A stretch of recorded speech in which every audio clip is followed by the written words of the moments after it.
Fin des travaux de la deuxième session ordinaire du Conseil national de la démocratie, ce 7 décembre 2020, au siège de l'institution. 4 jours durant, les représentants des partis politiques ont planché sur les différents points inscrits au débat. Des échanges qui ont débouché sur un certain nombre d'avis et de recommandations.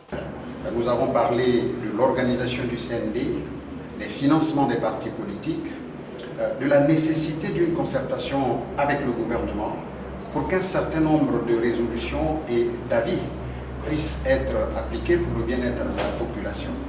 Je pense qu'il faut également retenir la nécessité d'organiser le CND et de lui donner la plénitude de toutes ses actions pour lui permettre de descendre sur le terrain et faire en sorte que cette institution puisse contribuer au développement de la démocratie dans notre pays.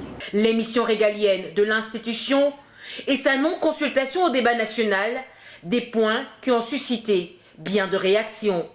Au sortir du dialogue d'Angongé, un certain nombre de décisions avaient été prises, parmi lesquelles renforcer les capacités du CND.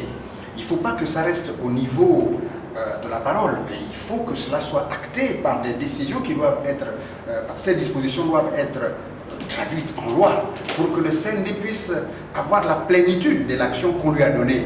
Le CND négligé, non, mais il y a des problèmes qui nécessitent que l'on s'asseye pour les résoudre, pour que justement le CND puisse apporter l'action que le peuple attend. C'est de cela dont il est question. Nous en avons parlé et il y a l'urgence aujourd'hui que le CND effectivement puisse rencontrer les plus hautes autorités de la République pour traiter d'un certain nombre de problèmes qui doivent justement résoudre ce problème. Donc cette question lancinante qui nécessairement a fait en sorte que les conseillers membres s'appesantissent là-dessus.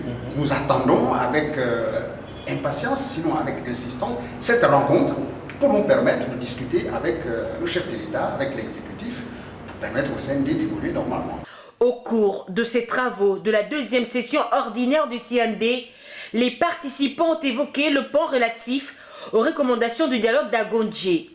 Les présidents des partis politiques attendent avec impatience la mise en application des dites recommandations.